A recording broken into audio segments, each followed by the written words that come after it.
Mengapa keinginan ataupun iri hatiku itu lebih besar dibandingkan rasa syukur?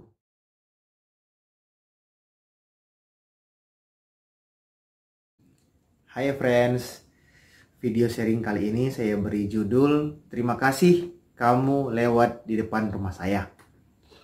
Saya mau cerita di tanggal 9 Oktober 2020 yang lalu, tepatnya di pagi hari setelah saya selesai mandi. Saya duduk di kamar hendak doa pagi, doa syukur. Entah mengapa sebelum saya berdoa, saya tiba-tiba ingat kepada seseorang dan iri kepadanya karena dia lebih sukses dari sebelumnya.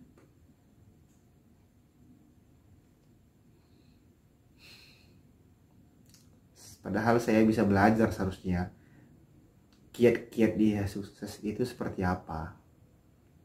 Tapi saya lebih memilih iri. Ada yang salah berarti kan? Saya tersadar itu di jam 7:47. Di saat saya melihat ke arah jendela kamar saya, ada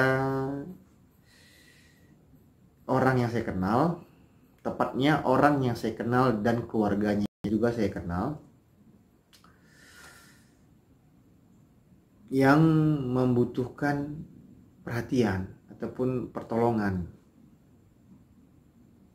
Ya, kamu tahu lah maksud saya apa ya. Kehidupannya agak lebih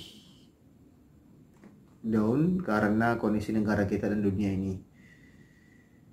Di situ saya langsung tersadar setelah melihat beliau. Saya langsung kayak merasa malu. Mengapa keinginan ataupun iri hatiku itu lebih besar dibandingkan rasa syukur? Itu yang tiba-tiba yang mengingatkan saya, menguasai pikiran saya. Saya seperti tersentak gitu. Kenapa saya menghabiskan waktu saya untuk berpikiran negatif ataupun bahkan iri terhadap orang lain? Padahal saya bisa bersyukur kepada Tuhan buat apa yang telah saya capai, buat apa yang telah saya dapatkan, keberhasilan apa yang telah saya raih. Seharusnya saya lebih bersyukur itu. Tapi mengapa saya harus menghabiskan waktu saya, menunda saya untuk berdoa syukur? Mengapa saya harus berpikir negatif gitu loh? Nah, saya berterima kasih kepada beliau karena telah lewat di depan rumah saya dan mengajarkan saya bahwa hidup itu harus lebih bersyukur. Harus lebih besar syukurnya daripada keinginannya. Dan di jam 7:59, keponakan saya lewat di depan rumah. Kebetulan masih kecil. Dia bermain tembak-tembakan. Pakai tangan gitu ya, kamu tahu lah ya kan. Dia masih kecil. Pakai tangan, suaranya pakai mulut. Suara pistolnya maksudnya. Tam tam tam. Nah, gitulah kira-kira ya. Dia bermain dengan begitu cerianya, dengan begitu besar tawanya, dan saya kembali berpikir bahwa hidup itu harusnya bahagia. Tidak perlu khawatir memikirkan banyak hal.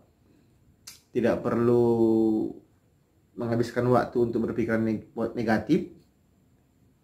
Tapi ya nikmati aja hidup ini dengan sukacita. Kita bekerja dengan sukacita, kita beribadah dengan sukacita, kita berbicara dengan orang lain dengan sukacita, kita bermain juga dengan sukacita. Ya, sebaiknya sih seperti itu ya. Kita mengisi hari-hari kita dengan bersukacita. Jadi saya di pagi hari itu saya dapat dua hal. Saya harus bersyukur dan tidak perlu iri akan orang lain. Yang kedua, saya harus bersuka cita. Saya harus bergembira, bahagia. Ini cerita saya. Semoga teman-teman juga di sana lebih besar syukurnya daripada keinginannya. Dan hidup penuh dengan sukacita, penuh kegembiraan. Terima kasih, ini sharing saya. Terima kasih telah mendengarkan.